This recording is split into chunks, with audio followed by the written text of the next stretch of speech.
Welcome to the Numerologist Podcast, where we bring you a very special guest every single week to help guide you on your spiritual journey, live with abundance, and inspire your soul. Hi, Numerologist community, and welcome back to another episode of the Numerologist Podcast with me, Rose. And today I'm here again with our favorite numerologist, Roy. Hey, Roy. Hey, how are you? Very well, thank you. How are you? I'm doing okay. Awesome. Yeah. Okay, so we're talking about the achievement number today. So why don't we start out by explaining what the achievement number actually is? Well, first, before we start talking about what it is, I want to preface it by saying that this is one of my favorite elements in the numerology chart because it has so many uses and it's so handy. Everybody should know their achievement number. It's has a lot to do with the personality and the character, mostly about our early life and how we respond to things, how we've learned to respond to things, our habitual ways of dealing with situations. And it also controls the personal years. So in other words, if you know your, how do I put it? If you know your achievement number, then you can know exactly what the personal years, months, and days are, for you at any given time. And it takes less than a minute to do that. So I use it a lot in quick readings when I or the person I'm doing a reading for don't have the time to go through all the details of the full chart, okay?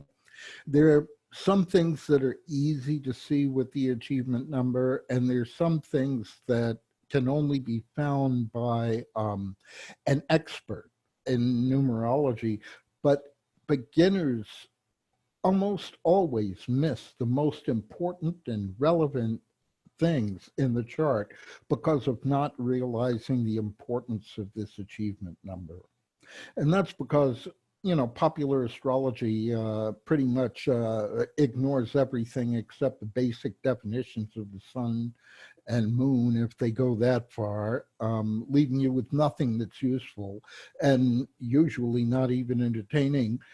And the majority of people trying to learn numerology have less than that to extract some gotchas from to impress people, okay?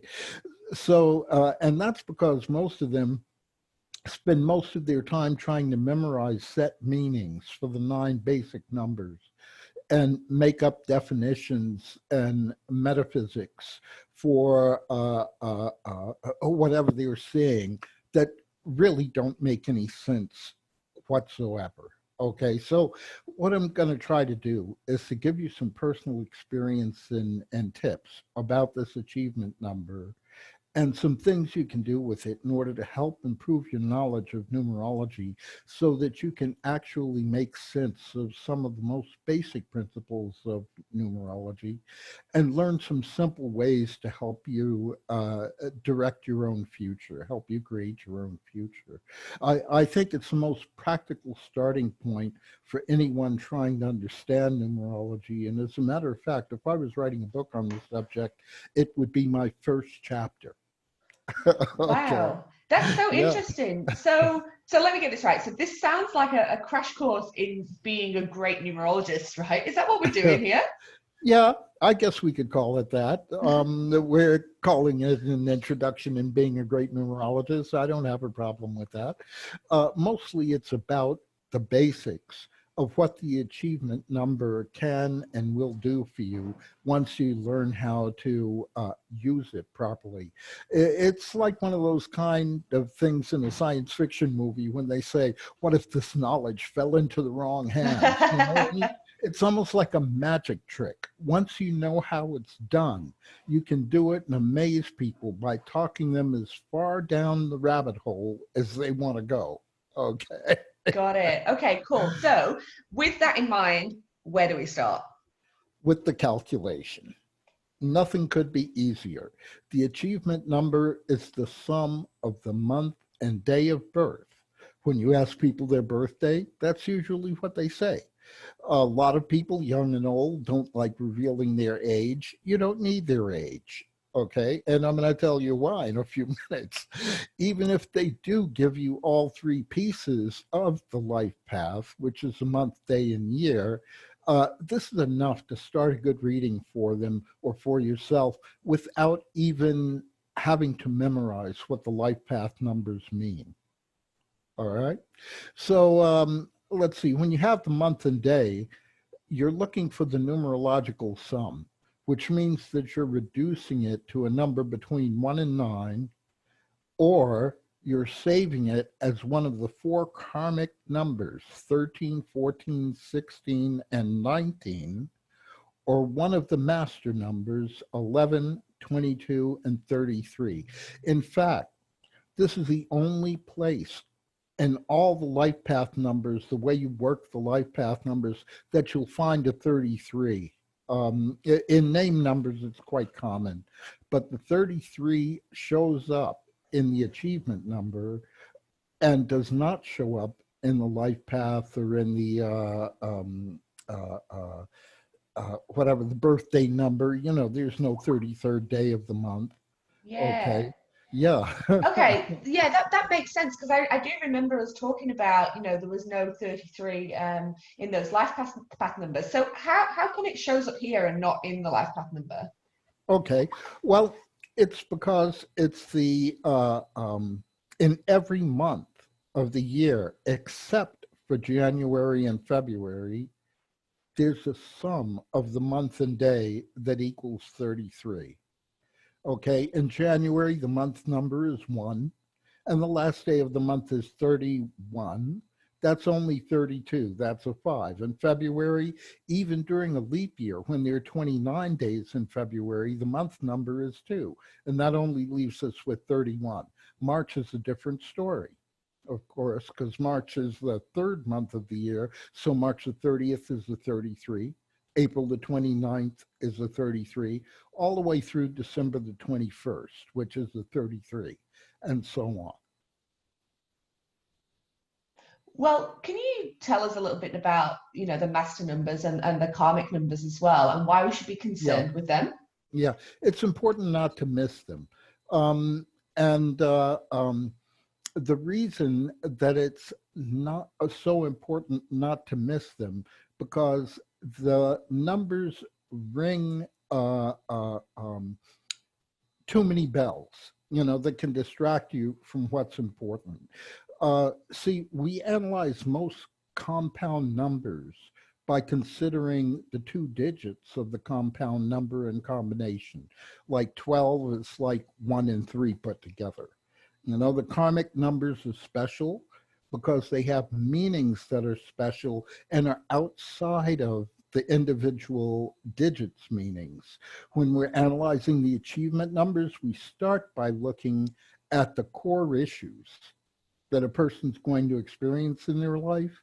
These are a little different from the challenges of the life path and the challenge of the birthday and the challenges we find in the name numbers, because there's special characteristics of the achievement that might stand in the way of a person making the best of that number. With the master numbers, the same thing is true.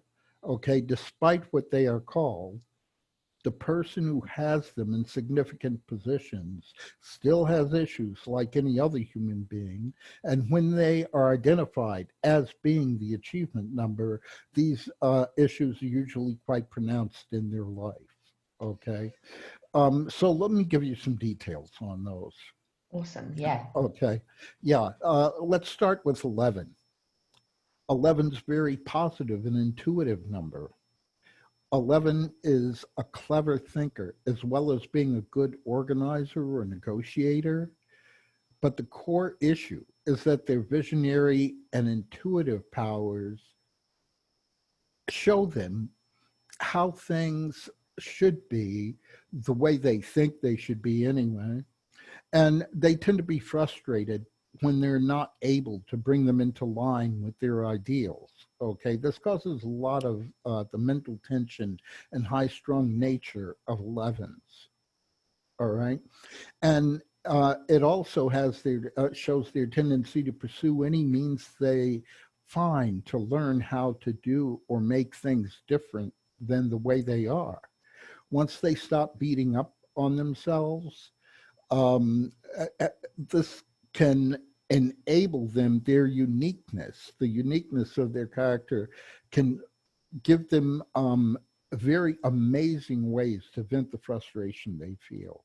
You can see this in many, many, many characters who have 11 as the birthday, or let's see, 11, or yeah, 11 is usually the only one that pops up as a birthday number.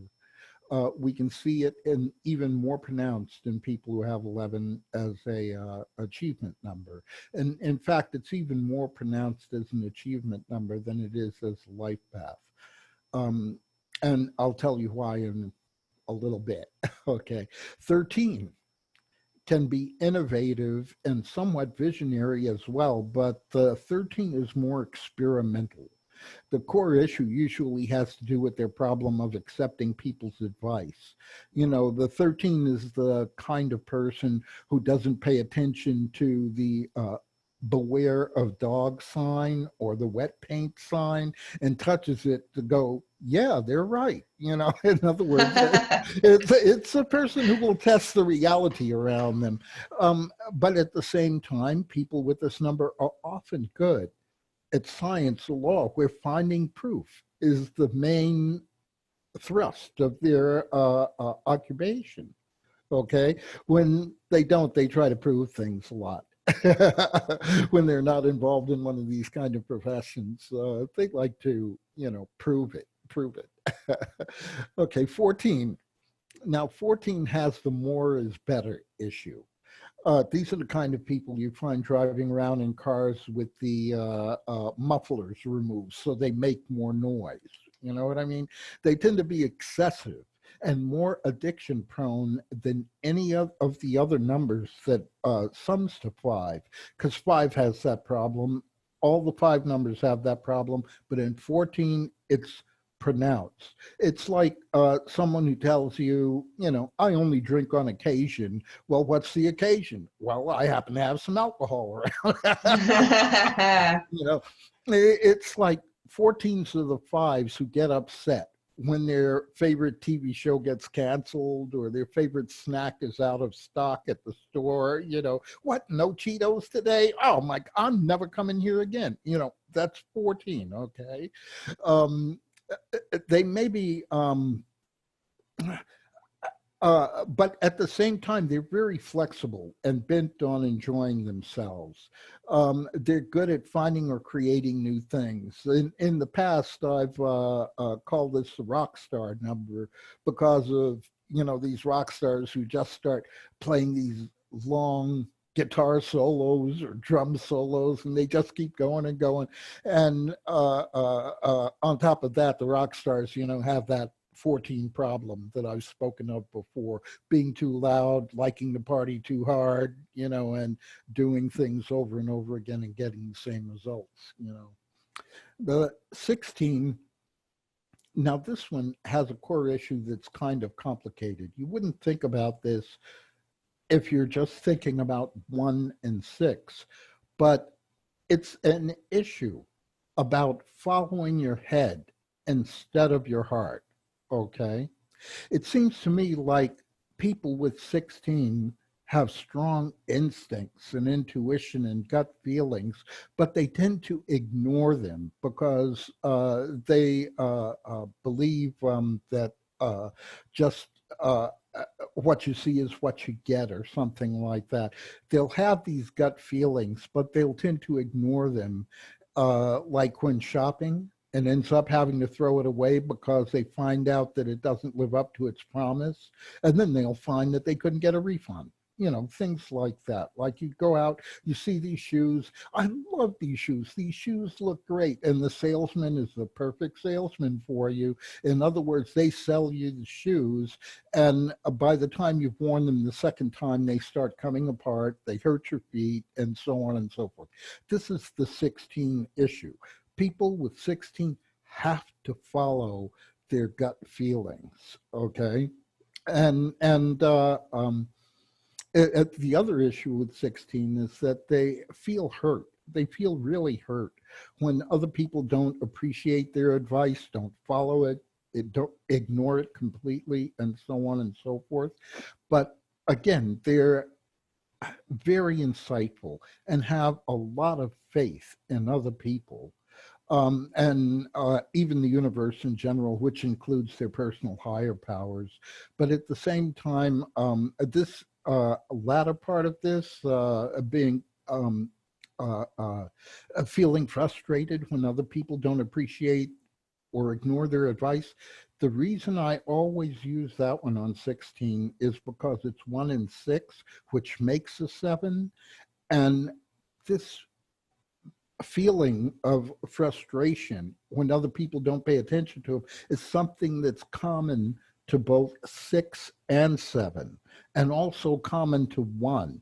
And they're all encapsulated in this 16, in this karmic number. Okay. And the 19 is an interesting one. It's the tensest core issue because of the number itself. You figure 1 is the beginning, 9 is the end. Okay, when we're dealing with the numbers. So this is like stretching a rubber band out to its limit and going, oh crap, what do I do now? Do I let it go? Or which hand do I let go of first, because it's going to snap me, whatever I do, and so on and so forth. It's either going to break or it's going to snap back. Okay. In a stressful situation, people with this achievement number will usually choose the most extreme action that comes to mind, the first thing that comes to mind, and it's probably going to be the most extreme thing.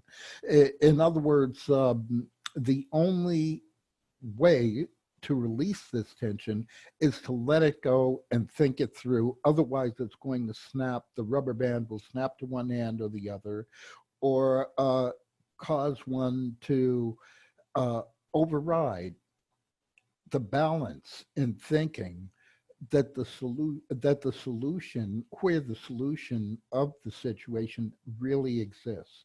In other words, it's like where you, if you imagine a sort of a courtroom scene and there's somebody there who's done something bad, not that bad, but just bad.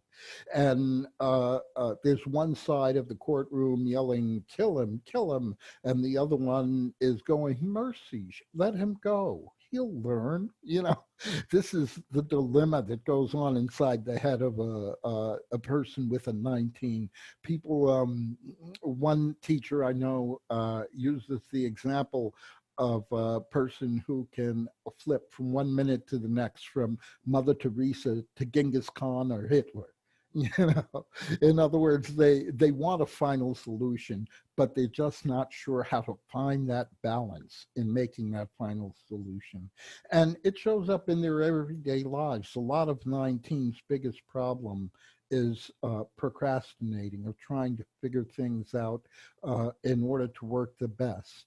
Because they're stuck with these two first thing in the mind solutions and never get a chance to work their way to the middle, especially if it's something that happens fast, like whether or not you sign a contract or something of that nature. Okay. Now the next master number is 22. And this number, believe it or not, has an issue with the need for approval. Okay. It's often a problem more so in their relationships, because they've come to expect a positive response to whatever they do. And that's because of the strong sense of mission that comes along with the number, and the sense of charisma, the how do I put it, the validation of their own personal influence and their ability to influence others. When something interferes with that, they get upset. Okay.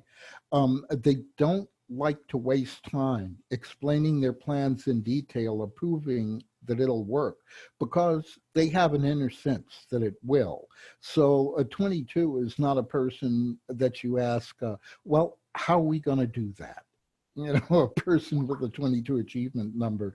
And this can sometimes be a problem because they don't feel like explaining it and will end up storming out of the door of the business meeting and saying, don't worry about it. I'll show you how to do it, And let's see, it's like the basic number 4 that it comes from. They can't stand the idea of needing the approval of others to do their thing, okay? And this can cause a lot of tension, especially during their first pinnacle, because the first pinnacle is the same thing as the achievement number, gets the same number as the achievement number. So it means that this happens a lot. You'll find a lot of kids with an achievement number of 22 who are sometimes seem like terrors to their parents simply because they really resent being told what to do. Okay. Let's see. And sometimes they'll, because of being forced to do something that they don't want to do or not being able to do what they want to do, it could bring a lot of procrastination, or it could even abandon some plan of theirs for the future that could bring in all the positive results of the master number 22. You see what I mean? Like a person who runs a major enterprise or is a tremendous worker for the disadvantaged around the world, or a master politician who people really enjoy and like, or the owner of dozens of movie theaters, a film director who's successful. These things are all the kind of things that 22s can do, because the 22, whatever they do, will affect a lot of people. Now, it also brings, as I mentioned, charisma and trustworthiness. People tend to trust people with a 22 achievement number, and persistence. In other words, they won't give up ever for any reason. Okay. They'll use these abilities to overcome that need for approval and accomplish whatever they want to do. And that's why it's often called the mastermind. But in the old books, you'll find something interesting about 22. And that's that they say this person should never get involved in anything like sorcery or black magic, because the 22 is the number that invented that phrase, by any means necessary. They'll achieve their objectives. Just as a person's a mastermind, I think I've even mentioned before on the podcast, they can also be a criminal mastermind. All right. Now, 33. Its issue is being too sympathetic to others. And it usually involves them becoming over-involved emotionally with other people's lives at the expense of their own happiness and well-being. Great spiritual teachers are shining examples of what this achievement number can do, but so are tyrants and warlords and so on and so forth. In other words, they might for a while do some great thing for their soldiers and their people, but at the same time, because of the rest of the world around them, they're going to go down in a terrible way, and everything they did ends up being reversed. People with this achievement often get involved in other problems or causes in order to distract themselves from their own inner pain, which is usually caused by the impossible expectations that they have for people and for the future and so on and so forth. It can also be caused by the expectations they have for the way that they're emotionally entangled with others. In other words, they're always trying to reach that ideal perfect state. And there's no such thing as perfect, okay? Even more so than the 16. They hate it when their advice is not followed. But at the same time, they're usually extremely good at teaching or having the right thing to say at the right time. In other words, this is a number for a person who's a natural counselor, teacher. It's very good for doctors because they have the best bedside manner. you know? And in other words, this is a person who always says the right thing to change the mood, uplift it, or otherwise, bring things back to where they should be instead of letting them go off the deep end. Because, see, the unconscious drive of the 33 is the spiritual principle of compassion. In other words, it's the understanding of the value of life, okay, and the value of life. Most people will interpret that as being, everybody should be happy. It's everybody should should just live, but that's usually not enough for us in this day and age, and so on and so forth. Yeah, you're so right. So now we've heard about the karmic numbers and the master numbers. What about the core issues of the numbers 1 to 9? Okay. Well, they're very similar to the ones found in life path of birthday numbers, such as number 1, their core issue is self-esteem, either too little or too much. Number 2 is usually oversensitivity. Either they're so oversensitive they can barely talk to people, or completely insensitive, in which way they just seem to be crude or brutish in their manner. Okay, with the 3, it's insecurity. It's that need for approval is so strong in the 3. Okay, and they always think they could do better or be better, and so on and so forth. In 4, it's the fear of being over dependent on other people. This is why 4s are so good at figuring out practical things and things to do, because they don't want to have to depend on somebody else when the situation gets difficult and so on. They want to know what to do, as opposed to the 3 who wants to know how to be, you see. With the 5, the issue is flexibility versus being too rigid or too set in their ways. Either side of that can make for a big problem for them, and they can both make for a big problem for 5 achievement numbers at the same time. In other words, there's something that they get a call at work and find out that there's something that their friends are doing that they really, really want to do. But then they'll hold on to this idea that, no, I have to sit here and finish this job. I'd be failing myself and failing, my fellow employees if I didn't finish this job. And then when the time comes, they'll get up and leave anyway. And they get the problems from both ends. They feel guilty all the way through the party.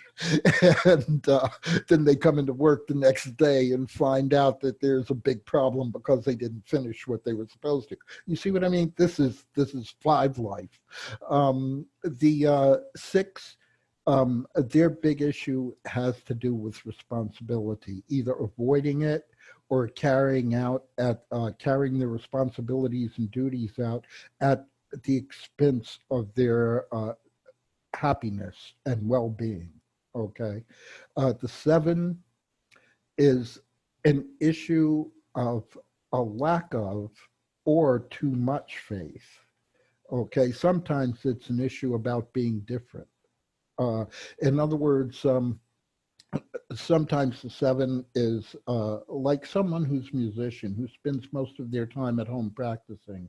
And then when they do go out to have a social life, if it's not among people who pretty much do the same thing that they do, they'll just feel so different. It's hard for them to meet new people and so on and so forth. These are people who bring their work home with them and carry their work to parties and meetings and so on and so forth. So this is the 7 issue.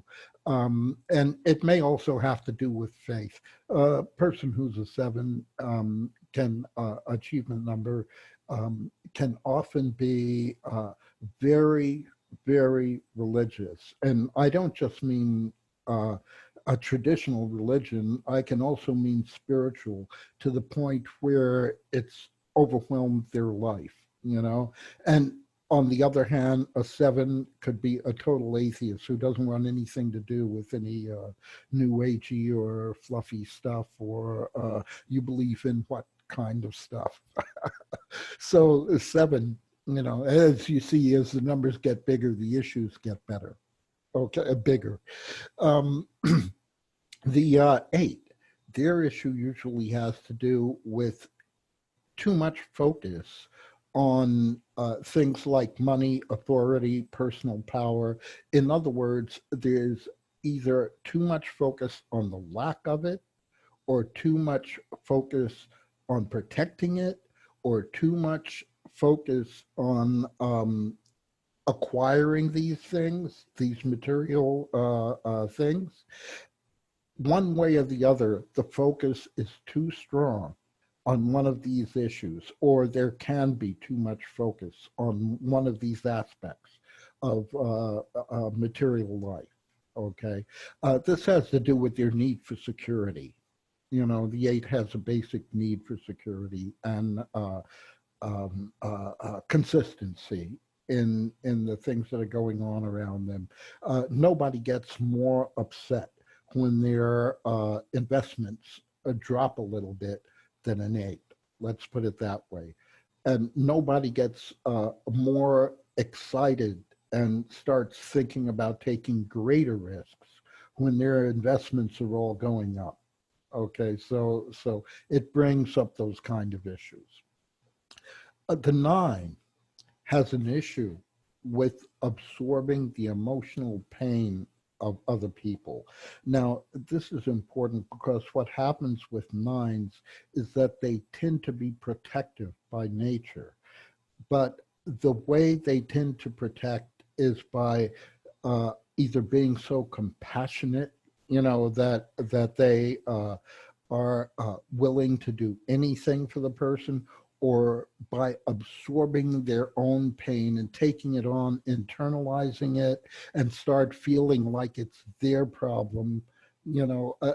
They create their own problems, in other words, by assuming that, oh yeah, that sounds like me, it must be me, And plus the 9 can take on any of the other 8 core issues at any given time, because 9 is supposed to be containing them all. I'll be talking about this more in the future because we want to move on and talk about other interesting aspects of the achievement numbers. So yes. So what else can you tell us about the achievement number, Roy? Yeah. Well, this is where it really gets interesting because of how many ways it functions in a numerology chart. Okay. In what way? Yeah. Well, first, the achievement number is the same number of the first pinnacle. Okay.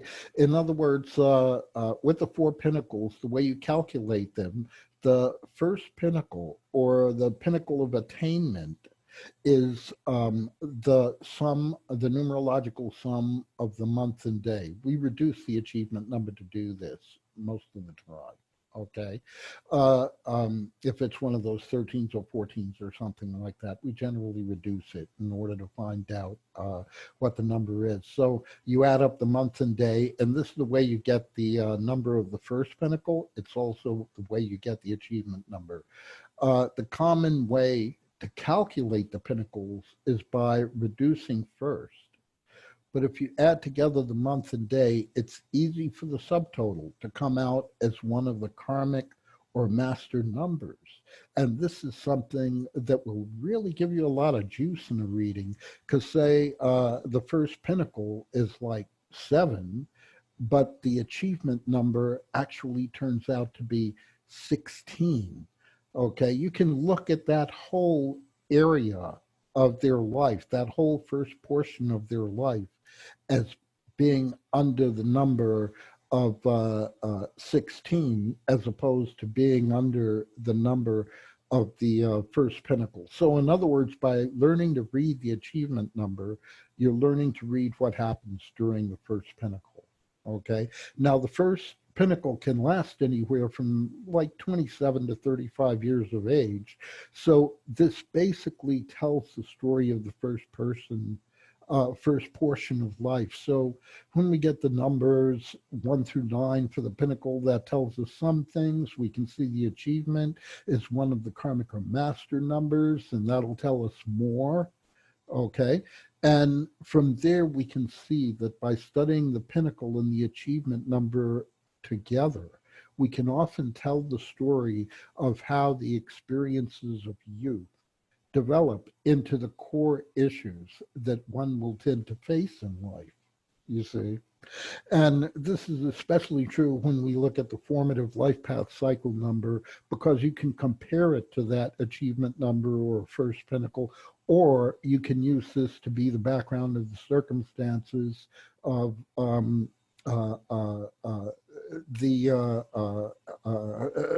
the circumstances in which the productive cycle number, the pinnacle number, and the achievement number experience life. Okay. You see what I mean? In other words, like the formative life path cycle, the month number of the birthday is sort of like the stage, and the pinnacle and the achievement number are sort of like the plot. Okay, the plot of the play. So this is real numerology, by the way. It's not something that you can easily memorize. And I'll say that again. It's not something that you can easily memorize, but once you have the basic principles, you have a lot to say about this, because it'll be easy for you mentally to say to yourself, well, we've got the stage, we've got the plot, and let's see what they need for their personal growth and development, what they experienced in their early lives, and where that's going. Then you've got a little 10-page book out of just the month and day of birth. And if you know the whole life path, then you know when the pinnacle change comes. So, because the first pinnacle lasts from, you take 36 and then you subtract the life path number from 36, and that's the year in which the first pinnacle ends. Yeah. And sorry, go on, Roy. Yeah, no. So really, it's like a developmental counseling session, basically, that it becomes. It's a little book in itself. So I like that little analogy. And what I will say to our listeners is, if you are a bit unsure about the pinnacles, Roy and I did a podcast about that a couple of podcasts ago. So I will link that in the show notes here if you want to go and find out a little bit more about the pinnacle numbers. So moving on with the achievement number, though, okay. what is the second example? Okay. Now, the achievement number is funny because it has its own response to any sort of challenge, either with its positive traits or through the issues one is working through in life. In other words, if you know the major life challenge which is operating throughout life, the achievement numbers gives you a powerful way to take it on and grab that challenge bonus. And that challenge bonus, as I call it, elevates the entire chart. All the numbers in the chart are brought into more positive aspects of their own nature when you work with the challenges, okay? Especially when it turns out to be the reduced version of the achievement number. Like, say someone has an achievement number of 33 and their major life challenge is 6. Okay, this is an example of that, of how the challenge becomes more important than the life path number itself, actually. The birthday challenge and its gift is pretty much along the same lines, because it's really powerful for achieving your goals, especially if one of them matches the achievement number.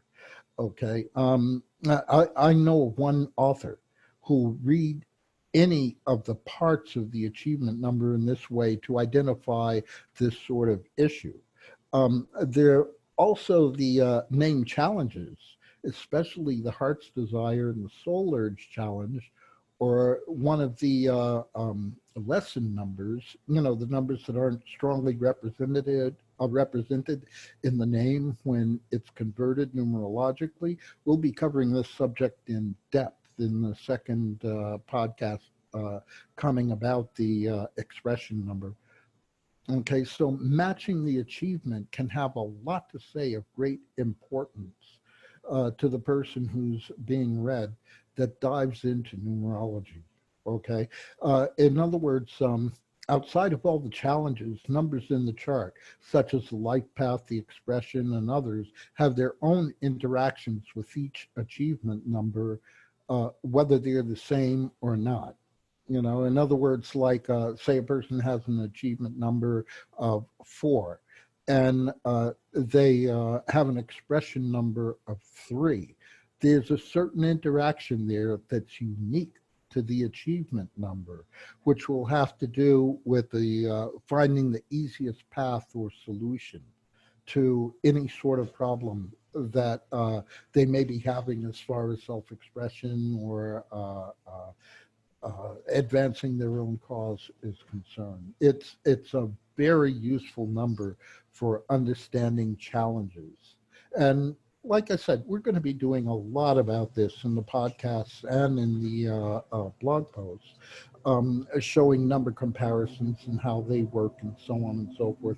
And the achievement number is basically going to be the start of that particular Absolutely. post. Sounds like a very interesting number. So what about the third and final way then? Okay, this one's very easy for beginners to pick up. It's the best way to start learning the achievement number because this is one of the most powerful, quick reading tools in numerology.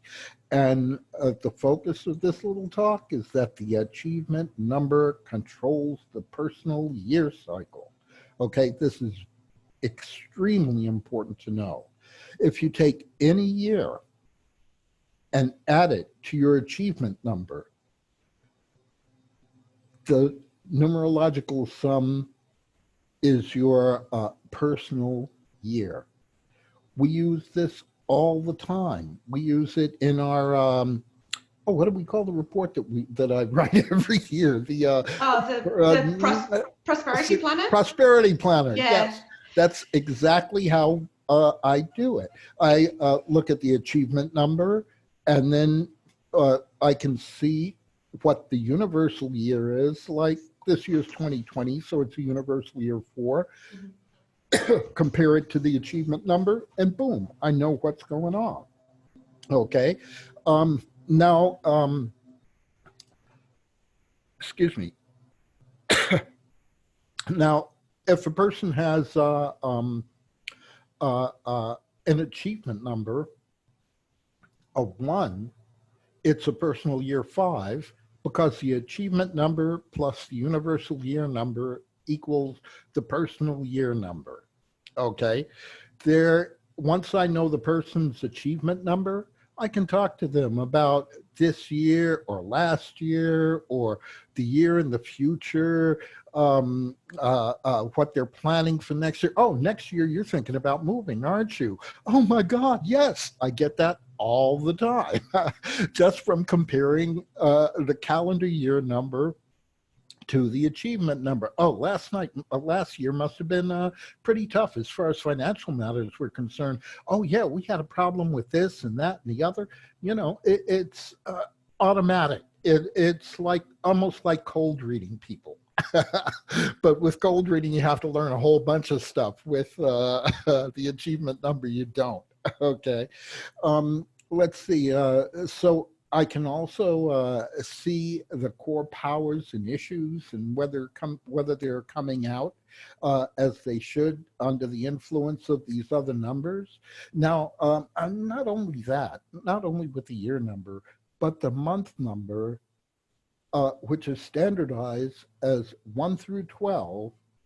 In other words, if August is the month that you're looking at, you add an 8 to the year number, which in the case of 2020 would be 12 or 3. Okay, and then you add the achievement number to it, and you know what the personal month is. You can do the same thing with the day. You add up the day, month, and year that you're looking at, and the numerological sum of that number plus the achievement number gives you the personal day. What could be simpler? Okay. Sometimes I'll take it down to the day, but I rarely do that. I only want to do that when I find, when I want to find um, a day on which something is most likely to happen. Okay. In other words, I've been talking about to somebody, so how's your job hunt going or something like that? And they tell me, well, I've got 3 interviews. I've got one on the 5th, one on the 9th, and one on the 17th. And I notice that the month number is extremely good. I'll say the one on the 9th should be good for you. And usually I'm right. 99% of the time I'm right. When I'm wrong, it's because there's something I'm not overlooking. I'm not looking at in their chart, like something having to do with a name number. Okay. And this is exactly the way we work with this achievement number. Not only that, when we get to the intensity table, we'll see the intensity of different numbers in the name, and we can use those to determine the strength of how accurate this little prediction is going to be. There's a lot more in the advanced study of numerology that can go into the study of the achievement number, because anything has a resonance with the achievement number, and it always has an explanation that makes sense. Okay. In other words, the achievement number ties together the entire chart from both the predictive and the psychological viewpoint. It ties together the name numbers and the life path numbers. It may be the most important number to study whenever you're studying personal numerology. Wow. Now that's a lot. So I'm sure that everyone hearing this will want to find out how they can learn more about the achievement number and what it has to say in their own charts. So have you got any suggestions about how people can learn a bit more?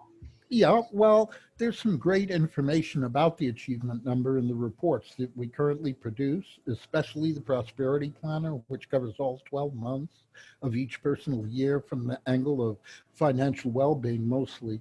But there are going to be more ebooks and articles on the achievement number coming from me as we move forward. And the various cycles and name numbers are also going to be available as they are put together. So as long as you stay tuned to the site, you'll learn everything there is to know about this achievement number, and you won't get any numerology like this anywhere else on the planet. Okay. Awesome. And what I will say to anybody listening to this, if you are interested in that prosperity planner, it normally comes out every November, but you can only usually get it if you're on our mailing list. So I'm going to put a link in this in the show notes, so you can get on that mailing list, so you can get the exclusive access to the prosperity planner when it comes out. But until then, thank you, Roy, and we'll see you next time. Okay, and I'll be glad to be here next time, because let's see, what's our next subject? I think we're going to talk about the birthday numbers next time. Aha. Yeah. I love those. I love those guys. Yeah, the birthday numbers are a lot of fun because they're very helpful in understanding the second life path cycle, the cycle of productivity. So I'll look forward to it, and we're going to have a lot of fun with that. Absolutely. I can't wait. All right, Roy, I will speak to you soon. Okay. Thank you. Bye-bye. Hey Numerologist community, I hope you really enjoyed this podcast on Numerologist's YouTube channel. You can head to the link in the description if you want to listen to this on iTunes or Google Podcasts, and you can subscribe there too. If you love this video and want to see more, make sure you subscribe to our channel as well.